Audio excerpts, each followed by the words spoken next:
Hey, trotamundos, ¿qué tal? Yo soy Kurenai y aquí venimos a hablar de libros.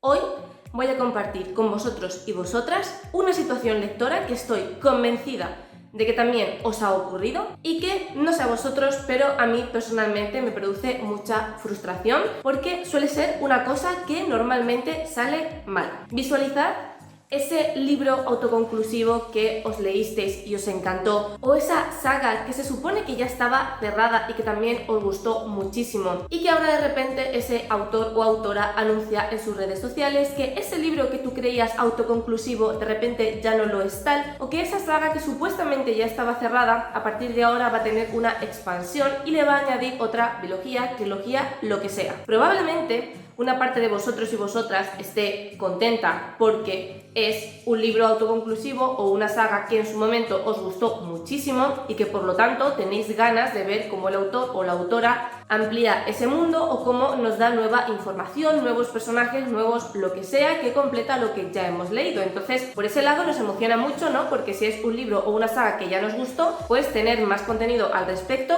a cualquier lector le encanta. Pero por otro lado, no podéis evitar tener como la mosca detrás de la oreja y preguntaros, ¿a qué viene de repente que tanto tiempo después me digas que vas a seguir escribiendo libros sobre esta historia? ¿A qué viene de repente que tantos años después te apetezca ampliar de la nada ese mundo que supuestamente ya estaba cerrado? Entonces os leéis esa historia ilusionados por un lado porque tenéis más ganas de saber acerca de este mundo, pero por otro lado no podéis evitar seguir con esa pregunta rondando en vuestra cabeza de ¿y a qué viene esto de repente? Esta situación probablemente os suene y a mí personalmente me ha pasado en muchas ocasiones y en mi caso particular, la mayor parte de las veces esa preguntita que tenía yo en mi cabeza de ¿y a qué narices viene esto? Se ha mantenido una vez habiéndome leído la historia. Es decir, que en mi caso personal, normalmente esos autores o autoras que han anunciado años después que de repente les apetecía seguir escribiendo sobre esta historia, yo me he leído esos libros y no me han gustado nada. Y precisamente de eso es de lo que vamos a hablar hoy, de libros que eran autoconclusivos y de repente dejaron de serlo, y de sagas que estaban cerradas y de repente ya no lo están. Y que por lo menos en mi caso, esa experiencia de abrir lo que ya estaba cerrado salió mal, muy mal.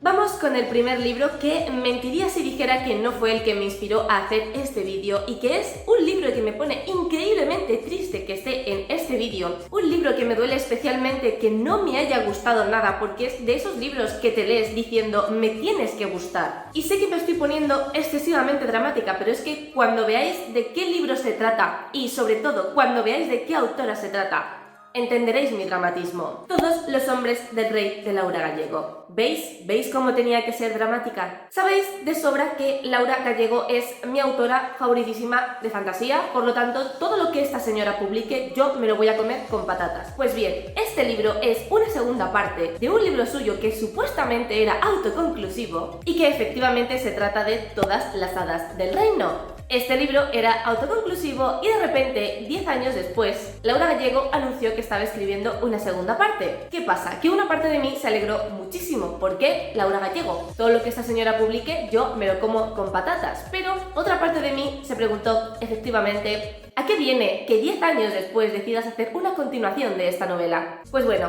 este libro no me ha gustado nada. Es increíble lo muchísimo que me ha aburrido esta novela. A mí jamás en la vida me ha aburrido un libro de Laura Gallego. Puede haberme gustado más, puede haberme gustado menos, pero una cosa que tiene Laura es que nunca te aburre con sus historias. Es una autora que da igual lo que escriba, que siempre te engancha, que siempre quieres seguir leyendo de ella, pero este libro es un puñetero coñazo. Este libro no entiendo, bueno, sí que entiendo, ahora os lo explicaré, pero yo antes de leerlo no entendía por qué lo había sacado y después de leerlo es como que no tiene ningún sentido que 10 años después haya ampliado una historia que ya estaba cerrada. Todas las hadas del reino es un libro autoconclusivo que sí que es verdad que de cara al final te deja como algunas incógnitas, pero más bien referidas a ciertos personajes que te deja entrever el cómo va a ser su futuro una vez que ya han pasado todos los acontecimientos del libro, pero simplemente te deja ahí como caer que este personaje va a terminar haciendo esto o que este otro personaje, su nueva vida va a empezar empezar de esta forma, pero realmente no hay ninguna trama, ningún hilo, ninguna subtrama que se deje lo suficientemente abierta como para dar pie a escribir una nueva historia, y eso se nota muchísimo en este libro. Cuando yo comencé a leer este libro, a mí la sensación que me daba es que a Laura le pasó un poco lo mismo que con el ciclo del Eterno Emperador, y es que, como ella te cuenta en ese libro, ella tenía como dos ideas para dos libros diferentes, pero esas dos ideas por sí mismas no se sustentaban y no eran suficientes para escribir una novela, así que se le ocurrió juntar las dos en una misma obra. Entonces, la sensación que me daba a mí mientras yo me leía este libro es que Laura tenía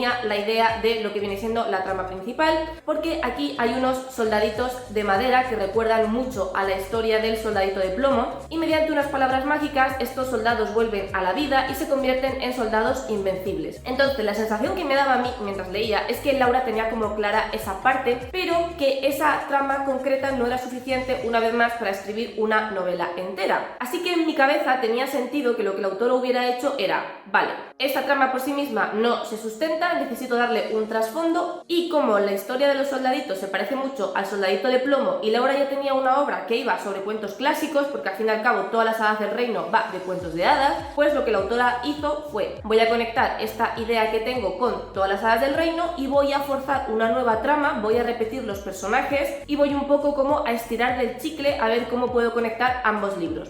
Y curiosamente, yo este libro lo estaba leyendo con Rebeca de Un Libro Más, y yo se lo comenté en una de las tandas. Digo: tía, es que a mí la sensación que me da es esta. Y me dice: léete las curiosidades de la autora que ha puesto en la web sobre este libro. Y efectivamente, en las curiosidades pone exactamente lo que yo os acabo de contar. Que Laura tenía en su cabeza hacer una historia sobre estos soldaditos de madera que se convertían en personas, pero que como no tenía suficiente para hacer una nueva novela y como la trama se parecía un poco a todas las hadas del reino, decidió escribir una segunda parte. Y eso se nota durante todo el libro, porque es un libro que está muy forzado, que tiene subtramas que han sido creadas solo y exclusivamente para poder desarrollar la parte de los soldaditos.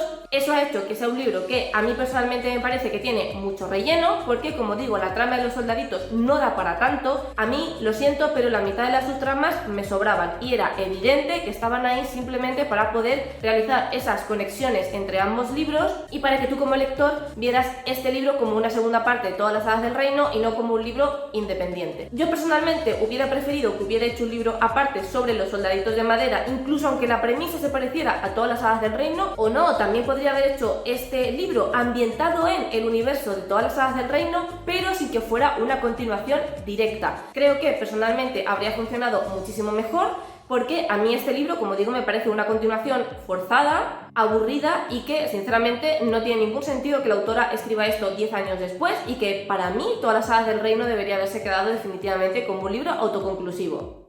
Sigo con otro libro que era autoconclusivo y que ahora de repente resulta que es una trilogía. De este libro ya he hablado en el canal, pero es que cada vez que me acuerdo me enfado todavía más, y se trata de El alma del brujo de Belén Martínez, que es la segunda parte de El vals de la bruja. En este caso yo no estoy segura de que la autora planeara realmente este libro como autoconclusivo, porque sí que es verdad que anunció la segunda parte como muy poco tiempo después de haber publicado el primero. El caso es que, de modo similar a todas las hadas del reino, en El vals de la bruja tenemos una historia que empieza, se desarrolla, termina, que queda completamente cerrada, que no tiene tramas que dé pie a una segunda parte, y que solamente hay una parte del libro que sí que los lectores teníamos como interés porque la autora lo desarrollara de una manera mucho más extensa, porque aquí tenemos a una protagonista que es bruja, que va a una escuela de magia. Entonces ella te va hablando un poco de sus padres, de los mejores amigos de sus padres y de cómo era su vida en esa escuela de magia, porque digamos que el pasado tiene mucha relevancia en lo que viene siendo el presente de este libro. Esa es una de las partes que a mí me gustó más de esta novela, y es verdad que se me quedó muy corta. Tiene sentido porque el libro no iba de eso, pero digamos que lo que la autora te contaba sobre esos personajes era lo suficientemente interesante y tenía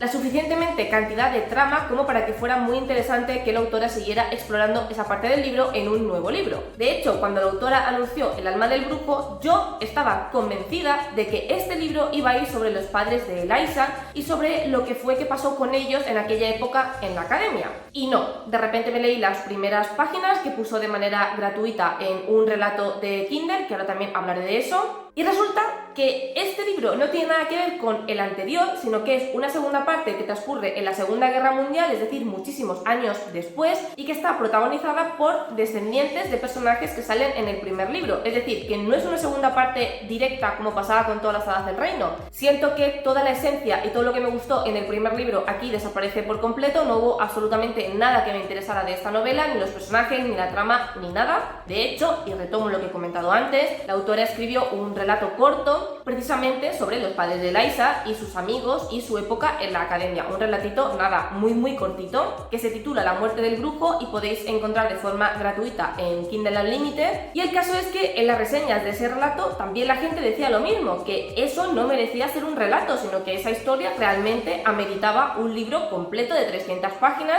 porque era lo más interesante que se nos había quedado en el tintero del primer libro. Entonces, en este caso, como digo, no sé si el Vals de la Bruja iba a ser autoconclusivo o si ya estaba planeado como una trilogía, pero ese libro se vendió como autoconclusivo. Yo me compré ese libro porque era autoconclusivo, porque yo me metí en la página de Umbriel, creo que lo publica Umbriel o Puck. Yo me metí en la página de Puck y ponía que era autoconclusivo. Yo me metí en Goodreads y ponía que era autoconclusivo, y en ningún lado se decía que fuera a ser la primera parte de una trilogía. Entonces, a mí cuando la autora dijo de repente que estaba escribiendo el segundo libro, me sorprendí, porque es verdad que fue poco tiempo después de haberse publicado el primero, en plan pasaron muy pocos años creo. Entonces por una parte me sorprendió, porque a mí no me gusta que si un libro es autoconclusivo luego de repente decida sacar una segunda parte, pero por otro lado es verdad que me emocionó bastante, porque en mi cabeza todo sonaba espectacular e iba a ser un libro sobre los padres de Eliza. Entonces yo de repente me compro el libro y veo esto y digo, ¿qué es esto? Pero no os preocupéis, porque el Vals de la Bruja realmente se puede leer como autoconclusivo, no hay absolutamente nada en ese libro que dé pie a una segunda parte.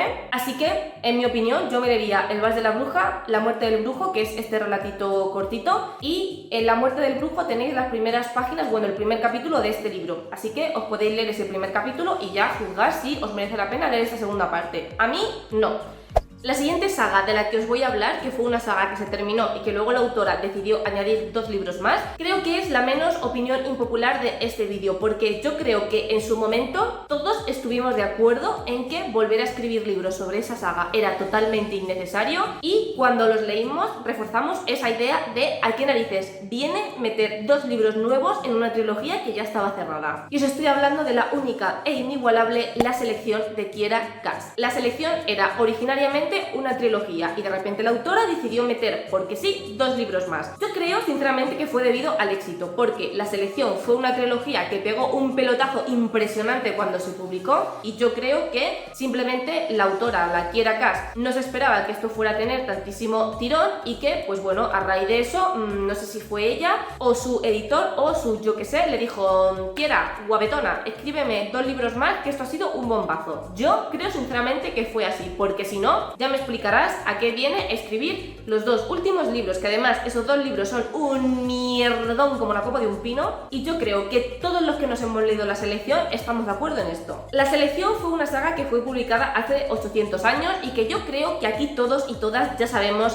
quién protagoniza los 2 últimos libros, pero igualmente si tú consideras que esto es un spoiler, sáltate el vídeo hasta el siguiente libro, porque voy a hablar de ello, porque necesito explicarlo, más que nada. La selección es una saga distópica donde tenemos un gran hermano, ¿vale? En el cual el príncipe Maxon tiene que elegir a su futura esposa para continuar con sus cosas de la realeza, y entonces sus padres deciden abrir como una especie de concurso al que llaman La selección, donde van seleccionando, nunca mejor dicho, a una serie de chicas de diferentes castas, porque en esta distopía, dependiendo de tu trabajo, de tus ingresos y básicamente de lo pobre o rico que seas, estás en una casta u otra. Lo que hacen los padres del rey es de cada casta seleccionar a una muchacha, a la que ellos consideran mejor, y luego las meten a todas en el palacio y tienen que ir como superando ciertas pruebas para ver quién se queda con el príncipe. Entonces los 3 primeros libros van de eso, de cómo las chicas van superando las pruebas y van siendo eliminadas y van ascendiendo en la escala de amoríos del príncipe, y ver con quién se queda finalmente el príncipe, que es evidente con quién se va a quedar, porque se va a quedar con la protagonista, ¿vale? Eso lo sabemos en todas partes. La protagonista es America Singer, y que su objetivo a la hora de estar en la selección es un poco también intentar hacer ver al príncipe lo injusto que es el sistema de castas, e intentar con su influencia, aprovechando que está en el palacio y que tiene contacto con el príncipe, pues mejorar la vida de la gente, y que la realeza se dé cuenta de que el sistema de castas no funciona y de que hay mucha gente sufriendo fuera de palacio. Esto, como digo, era una trilogía cerrada donde pues todos imaginamos cómo terminan estos libros y de repente la autora se sacó 2 libros de la manga que están protagonizados por la hija de America y Maxon. ¿Qué pasó con esos libros? Bueno, en primer lugar, que nadie soportaba a la protagonista. Y además, el otro problema que hubo es que lo que hizo la autora no fue crear como una trama nueva, sino reciclar lo que pasaba en la trilogía principal. Es decir, los 2 últimos libros van de la hija de estos 2, que ni siquiera me acuerdo de cómo se llama, pero vamos, es que me da igual, haciendo una nueva selección,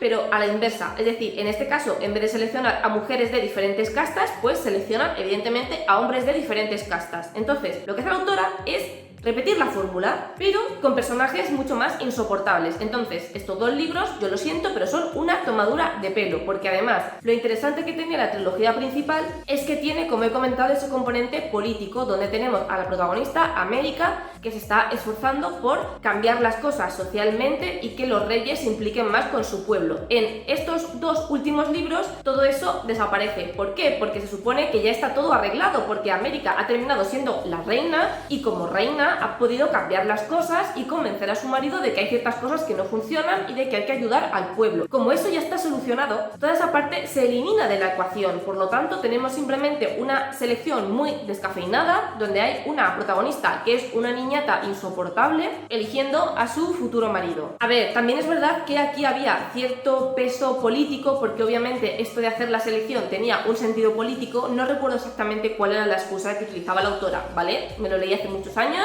y los borré de mi mente. Pero al final tenemos 2 libros que lo que hacen es repetir una fórmula que ya ha funcionado, la fórmula de la primera trilogía, con una protagonista a la que yo creo que nadie aguantó porque no he leído ni una sola reseña en la que a la gente le guste esta protagonista. Y no solamente estos 2 libros sobran por completo, de hecho hay mucha gente que considera que la selección es una trilogía y punto, y que omite por completo la existencia del 4º y 5º libro porque para mí lo que hacen es ser un lastre para la trilogía principal y estropean la saga más que aportarle algo diferente. Y yo creo sinceramente que estos 2 libros la autora los escribió en plan porque sí, a raíz del éxito que tuvo la trilogía principal, porque son 2 libros que no aportan nada y que al contrario estropean la experiencia de la trilogía principal. La siguiente trilogía de la que os quiero hablar es Alguien está mintiendo, de Karen McManus, creo que se llamaba la autora. En este caso, estos libros sí que fueron trilogía directamente desde el principio, pero la autora dice algo muy interesante en el segundo libro que se nota muchísimo a lo largo de toda la trilogía, y es que ella tenía pensado Alguien está mintiendo como un libro autoconclusivo. Una vez más tenemos una historia que empieza, se desarrolla y termina, una historia de thriller en la que tenemos a un alumno que muere en extrañas circunstancias y ese alumno era odiado en todo el instituto porque tenía una aplicación mediante la cual se dedicaba a destapar los trapos sucios de la gente y básicamente conocía los secretos de todos los compañeros del instituto y mediante esos secretos se dedicaba a chantajearlos. Entonces este chico muere cuando está encerrado en un aula cumpliendo un castigo con otros compañeros y resulta que ninguno de esos compañeros le ha matado, sino que el chico se ha desplomado de repente. Entonces ellos son sospechosos de haberse cargado a este chaval y tienen que demostrar a lo largo de todo el libro que ellos no han sido, porque la policía evidentemente no les cree. Entonces, como digo, la propia autora dice en la segunda parte que este libro estaba pensado de manera autoconclusiva. De hecho, lo dicho, tú te lo lees y claramente puedes quedarte ahí con la trilogía y no seguir leyendo. Pero que a raíz del éxito que tuvo el primer libro, decidió escribir los otros 2. ¿Qué pasa? Que en este caso sí que es verdad que el segundo libro salió muy poquito tiempo después del primero y lo mismo con el tercero. Así que, aunque sí que se planteó como autoconclusivo en el primer momento, realmente no es una trilogía que dé la sensación de no estar cohesionada, porque los libros salieron como muy seguiditos uno detrás del otro. ¿Qué pasa? Que en el segundo libro lo que hace la autora es nuevamente repetir la fórmula. Tenemos a un personaje que quiere imitar al que murió en el primer libro, que tiene un montón de trapos sucios de todos los alumnos del instituto y en este caso lo que hace es un juego mediante el cual les va amenazando de si no haces lo que yo te digo, me dedicaré a exponerte en redes sociales, en internet, etc. Por lo tanto, una vez más, tenemos a unos protagonistas que son hermanos o amigos de los protagonistas del primer libro que tienen que resolver quién está detrás de esta aplicación y quién está detrás de todo lo que está ocurriendo, porque al principio parece como muy inocente, pero pronto comienza a haber cosas más serias como asesinatos, accidentes que terminan en muerte, etc. Una vez más, lo que hace es repetir la fórmula, pero en este caso para mi gusto no funciona porque ya sabes más o menos cómo va ahí, ya sabes más o menos lo que va a suceder, es ver lo mismo que vimos en el primer libro. Entonces, en este caso caso es una trilogía donde tenemos a una autora que lo que hace es estirar el chicle durante 2 libros más debido al éxito que tuvo el primer libro. El siguiente libro del que os quiero hablar es uno que creo que nunca he mencionado en el canal y al hacer este vídeo me he acordado de su existencia y de lo muchísimo que me cabreó que hubiera una segunda e incluso una tercera parte de un libro que es que no daba para más, no daba para más. Y es Yo antes de ti, de la Jojo Moyes, o la Jojo Moyes o como se llame esta señora. Yo antes de ti fue un pelotazo cuando se publicó. De hecho, hicieron película y la película hizo que el libro explotara todavía más. Yo creo que todos en aquella época, o casi todos, leímos Yo antes de ti. Personalmente fue una novela que me gustó muchísimo, es de las pocas novelas románticas que a mí realmente me ha gustado. Tenemos a una protagonista que pierde su trabajo y entonces termina trabajando como cuidadora de un hombre que quedó en silla de ruedas porque sufrió un accidente y quedó paralizado de cuello para abajo, y te va explicando un poco la relación que surge entre ellos y cómo se van enamorando. Se vendió como churros, a raíz de la película se vendió todavía más como churros, y la autora que dijo, pues de repente no es autoconclusivo, de repente te voy a escribir una trilogía. Yo me leí el segundo libro con escepticismo, ¿vale? De hecho, yo no me había enterado de que se había publicado el segundo libro, yo me lo encontré de repente y dije, ¿esto qué es? Pero bueno, como el primer libro me gustó muchísimo, dije, venga va, me lo voy a leer. Esta autora escribió el segundo y el tercer libro porque quería pasta y quería aprovechar el tirón de la primera novela, porque menudo libro tan absolutamente innecesario, fue un libro horroroso que me estropeó por completo la experiencia de lectura de la primera novela, un libro que no tenía ninguna razón de ser, aparte de, obviamente, como digo, el tirón del primer libro y sacar más pasta, pero es que la trama de ese libro no se sustentaba por ninguna parte,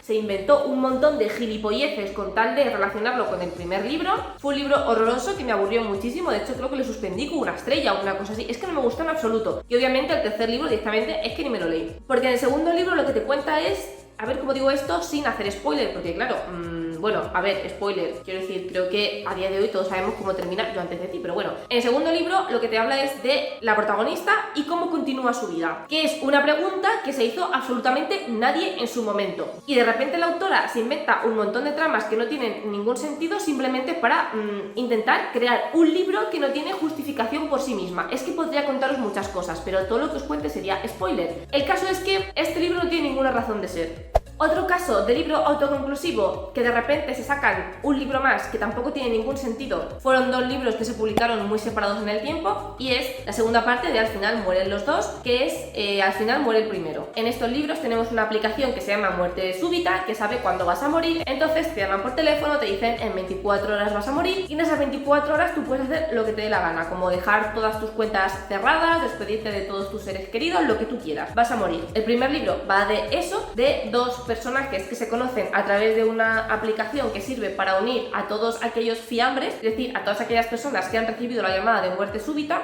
pero no tienen con quién pasar sus últimas horas, por lo que se juntan entre ellos. Y bueno, pues en el primer libro hay 2 chicos que se conocen así, que se terminan juntando, haciéndose mejores amigos, empiezan a surgir sentimientos el uno por el otro, etc. La segunda parte, que como digo se publicó muchos años después, va del inicio de Muerte Súbita, de cómo surge esta aplicación, de por qué surge y un poco los entresijos, ¿no?, de cómo funciona Muerte Súbita. El caso es que el autor repite otra vez la misma fórmula, un chico al que Muerte Súbita le llama, le dice que va a morir, entonces de repente conoce a otro chico que se conocen precisamente a raíz del evento que hace Muerte Súbita para lanzar esta aplicación al mercado. Estos 2 chicos se conocen, se enamoran en súper poco tiempo, y el dramatismo de saber que uno de ellos va a morir, bla bla bla. Lo mismo, no me gustó porque es literalmente repetir el primer libro con otros personajes. Fue un libro que además siento que los personajes no tienen el mismo carisma que en el primero, que la trama me aburrió infinitamente porque me sentía como si estuviera leyendo el mismo libro pero con otros nombres diferentes, y además lo que a mí me interesaba realmente, que era la parte de Muerte Súbita, ver cómo surge, por qué surge, cómo se gestiona, al final el autor te lo cuenta un poco por encima, se centra en ello, pero el romance tiene muchísimo más protagonismo. Entonces yo sentía que estaba leyendo literalmente el mismo romance que en el primer libro,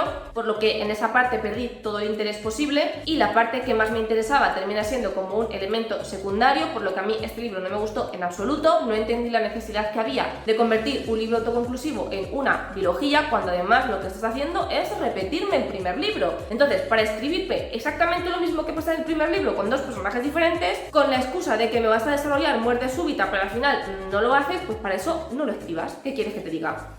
Y ahora quiero terminar el vídeo con dos historias que sí que tuvieron continuación en plan de repente, pero que en este caso a mí personalmente sí que me gustó mucho que los autores decidieran añadir más libros a una historia que ya estaba cerrada, para que así todo el vídeo no sea simplemente tirar hate, sino para que veáis que en ocasiones la cosa sale bien. El primero que os quiero comentar también está coescrito por Adam Silvera y es ¿Y si fuéramos nosotros? De nuevo, este libro iba a ser autoconclusivo, pero años después decidieron sacar una segunda parte que se titula Por nosotros, si no recuerdo mal, bueno, estáis viendo la portada, que transcurre varios años después. En el primer libro tenemos a dos adolescentes que se conocen de pura casualidad, entre ellos saltan chispas, se sienten atraídos el uno por el otro y sienten curiosidad por la otra persona, así que a través de internet y de diferentes medios intentan volver a encontrarse simplemente para saciar como esa curiosidad. Y cuando vuelven a encontrarse, pues comienzan a pasar tiempo juntos porque se caen muy bien, comienzan siendo muy buenos amigos y bueno, termina surgiendo el amor. Ese primer libro transcurre en su adolescencia y cuando están en el instituto, y el libro termina cuando ellos van a pasar a la universidad, por lo que esta segunda parte empieza con ellos ya en la universidad. Con este libro tenía muchísimo miedo porque a mí el primero me gustó muchísimo. Es verdad que el final es abierto en el sentido de que los autores te dejan entrever lo que va a pasar con ellos en la universidad, pero al mismo tiempo es como que la trama cierra, pero ese final también era muy agridulce. Entonces, en este caso sí que tenía muchas ganas del segundo libro porque, aunque sí que es verdad que, como comento, el primero queda cerrado, el final es agridulce, pero te da como un poquito de esperanza de cara al futuro. Entonces, el hecho de que el segundo libro transcurra años después, con ellos ya siendo más adultos, asentados en la universidad, a mí me daba mucha curiosidad y finalmente me leí el libro y he de decir que me gustó un montón. De hecho, en este caso, para mí sí que tiene sentido que este libro terminara siendo una biología porque me gustó mucho lo que hicieron los autores con esta historia y con los personajes.